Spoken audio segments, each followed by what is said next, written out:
What is up, guys? Welcome to my review for Batwoman Season 1, Episode 2, titled The Rabbit Hole. Now, as for these Arrowverse reviews leading up to the Crisis, like I've said before, I'm going to go over the Crisis stuff first, and then the rest of the episode. However, this episode doesn't really have any Crisis setup. It does have a lot of DC Universe build-up. This episode confirms not one, not two, but three major DC characters existing in Earth 1's Arrowverse. First of all, it confirmed that Wonder Woman exists, something that has never been done before. We've seen Themyscira. We've been to Themyscira, but all the way back in the 1200 BC. So I doubt Wonder Woman was alive back then. I mean, she might have been, but it's not a reference. It's not a confirmation of her existence. Also, we know that Cheetah exists. Cheetah was caught by Argus, meaning that probably before the year 2017, when we saw the fact that Cheetah was caught by Argus, before then Wonder Woman probably showed up on Earth 1, and to the public and put Cheetah away. But now, because of this episode, we know that Wonder Woman is already a public hero, and people know about her for some reason or another. The Flash, Green Arrow, and Legends of Tomorrow has never mentioned Wonder Woman, not even once, not even a single hint towards Wonder Woman, except for Themyscira and Cheetah. But this is huge. This means that Wonder Woman exists on the Earth 1 Arrowverse and is a public hero, and this means that it does definitely flesh out a lot for Wonder Woman's timeline, which the last episode did for Batman. So I know Batwoman is very controversial, but I really like what they're doing with the superheroes that they've confirmed and they've showed and they fleshed out the timelines of.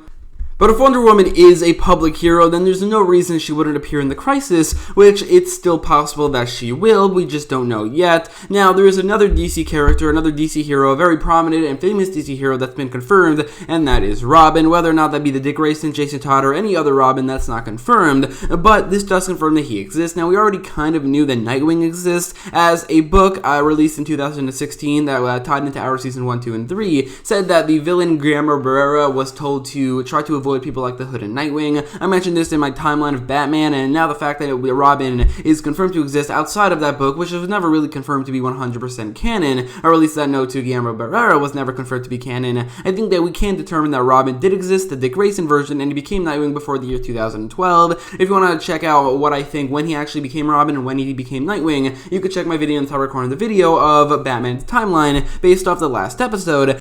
And also, everything learned about Batman, including Robin's existence and also Lucius Fox's existence, all fits in the timeline that I created in that video. Now, obviously, you already knew that Lucius Fox existed through his son, Luke Fox. However, this episode does confirm without a shadow of a doubt that Lucius Fox not only exists, but seems like he had a rocky relationship with his son and was helpful to Batman, which again does fit my timeline. Now, the fact that Wonder Woman and Robin, and also Lucius Fox, but more Wonder Woman and Robin, who's probably currently Nightwing, were confirmed to exist definitely elevates this episode's score quite a lot, as that was all awesome, but also it means that if they don't appear in the Crisis, it won't make very much sense, because they are currently active as heroes, most likely Wonder Woman and Robin, or Wonder Woman and Nightwing. There's nothing saying that they aren't currently active as heroes. It's just the fact that they aren't mentioned very often. But if they are currently active as heroes, then the fact that there's this threat to the multiverse, they definitely would help out, especially if the threat is mostly on Earth 1, or Earth 1 is the universe that it's most focused on. So I do think this confirmation should mean that they will appear, and if it does,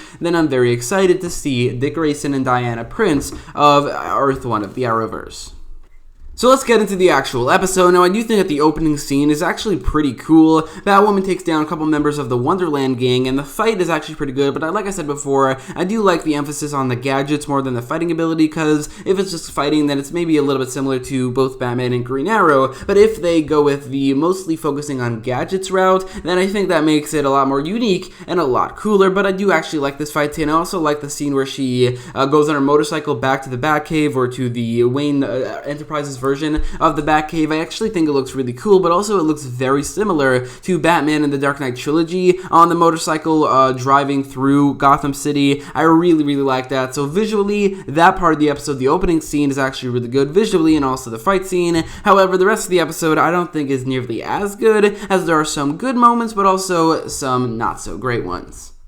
So there's a scene of Alice revealing her motivation of wanting to get payback on her father for abandoning her and never finding her. I do think this episode and the last episode does a actually pretty good job at setting Alice up as the main villain of the season, and considering it's been confirmed that there's only 13 episodes in the season, I do think it probably will work out for the fact that she is the villain so early on in the season, but I do think the actress is pretty good, and it's probably, other than all the DC Universe and Batman related stuff, Alice is probably going to end up being the best part of this season. The rest of the episode, or a big part of it, is about Kate trying to convince her father that Alice is Beth, which is fine. I just don't think that they had the amount of emotion that they should have had. In the flashbacks, there might have been, but in the present day, the fact that Jacob and also Kate now think, or at least Kate does, that her sister is now alive, but also Jacob's reaction to it, I think that it was fine, but not nearly as good as it should have been. I do think Jacob Kane's actor was a lot better in this episode than in the last one, especially in the flashbacks, but Ruby Rose just doesn't convey any emotion in regards to her sister currently being alive, or seemingly alive through Alice, so that part of it kind of fell a little bit flat, and not because of Jacob Kane, but mostly because of Kate Kane and her reaction, which is really not very much of anything.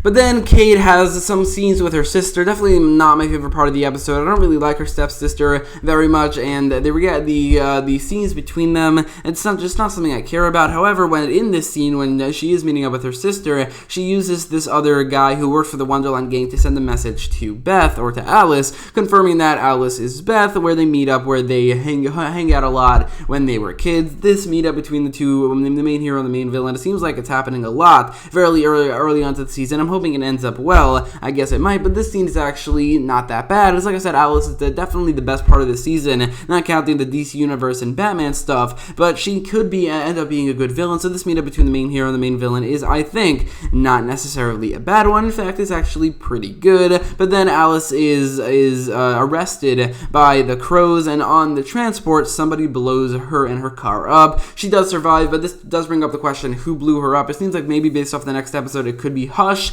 as we're going to see Hush in the next episode. I doubt it's going to be as good as he can be, like as good as the character of Hush typically is, but he is a character. He's a Batman villain that is appearing. Anyway, they do kind of recreate what happened 15 years ago when Alice was in a car crash and she fell into water, into a river. The same thing happens here. This time Kate saves her, which is, I think, not a bad recreation, and visually this scene is pretty good. However, the rest of the episode, except for the beginning, visually is not very good. The show, I don't think, will have very good visuals because of the tint. It's so bland and dry, and it's kind of a little bit difficult to look at. It's just so boring. So scenes like this one, scenes like the opening scene, it's really the only parts, and also the flashbacks, which have a very bright and yellow tint, which I actually really like, and it makes it all look a lot easier and more fun and sunny, or whatever. But I think that the rest of the episode, it's a little bit difficult to watch because, and this is a problem with the entire show really, it's the tint. It's so dry and bland and boring. However, there are a couple of scenes that are definitely not bad looking at all.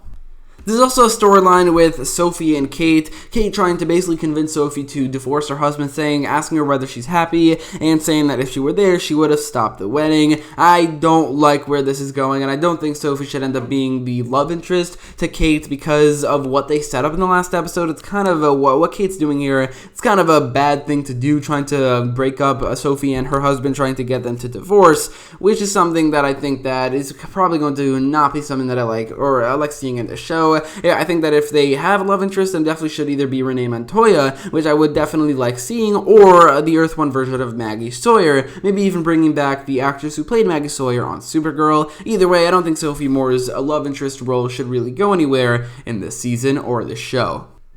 So anyway, there's also the flashbacks. In the flashbacks, we see the aftermath of Gabby and Beth's death as they are looking for Beth, and then Kate and Jacob's reaction to this. It's actually not that bad. I think the child actress for Kate is not necessarily good, but she's not terrible for a child actress. She's actually kind of good for a child actress. She definitely has a lot of good emotional moments, or some good emotional moments in this episode, but in these flashbacks, I think Jacob's actor is a lot better than he is in the rest of the episode or the show so far, as his reaction in the flashbacks to Beth's death is actually, I think, pretty emotional and pretty damn good. Not to mention anything also, like I said, visually, aside from the opening scene and the scene in the river, these flashbacks look a lot better than the rest of the episode because of the tint and because of how they look.